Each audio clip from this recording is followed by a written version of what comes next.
Well, here we are again. Now, we have no power. No power in any of the businesses. All the way up to the Starbucks where I usually go to hang out, the McDonald's.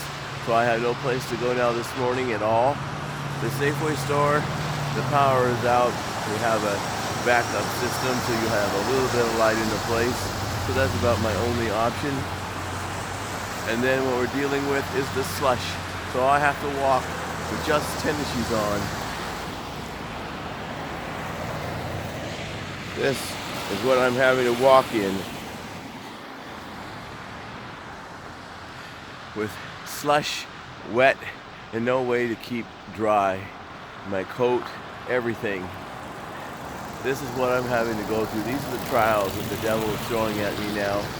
Now at the end, a terrible weather storm that hasn't been in this town probably more than 20 to 40 years since the last snowstorm of this extremity has happened in this town. And then on top of losing our power everywhere, so I can't even get my Wi-Fi to be able to communicate to everybody. So you can see everything is dark. No power. You can see what I have to walk on with the slush and a light little bit of rain that's coming down. And then I have to deal with the slush of people driving by.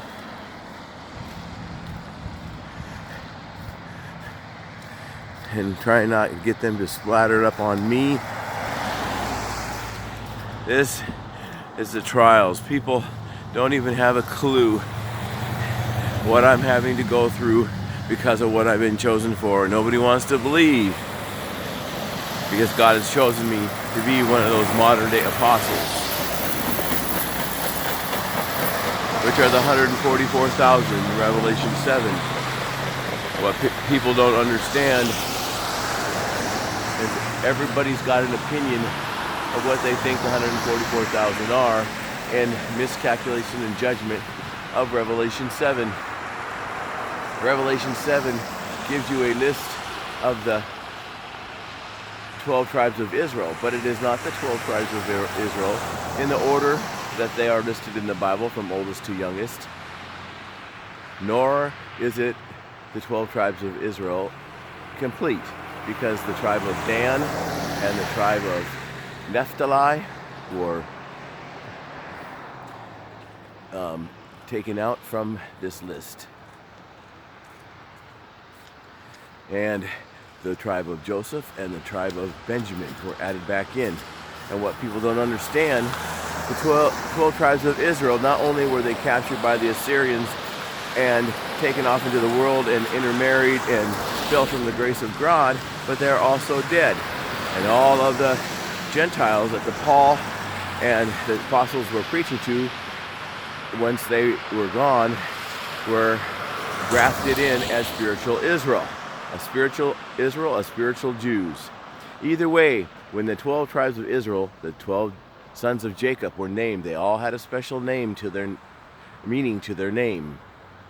And if you look in the order of these lists, in Judah, not Reuben, who's the oldest, down to Benjamin, who's the youngest.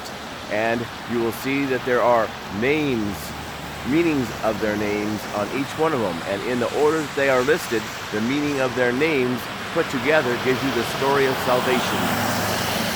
And that's what the 144,000 are a part of, the story of salvation, where we are chosen to go out and evangelize the truth of the gospel to the world and go through extreme trials like I've been going through here on the streets for 4.5 years, where the devil's been trying to destroy me, and God is using these trials to rebuild me into a strong man of God, and increasing my knowledge in the gospel, and now being known all over the world in 60 countries with my ministries, and going to be blessing me very big to be able to go to these countries, and a beautiful woman that's going to be my wife, and a little girl that's going to be my daughter.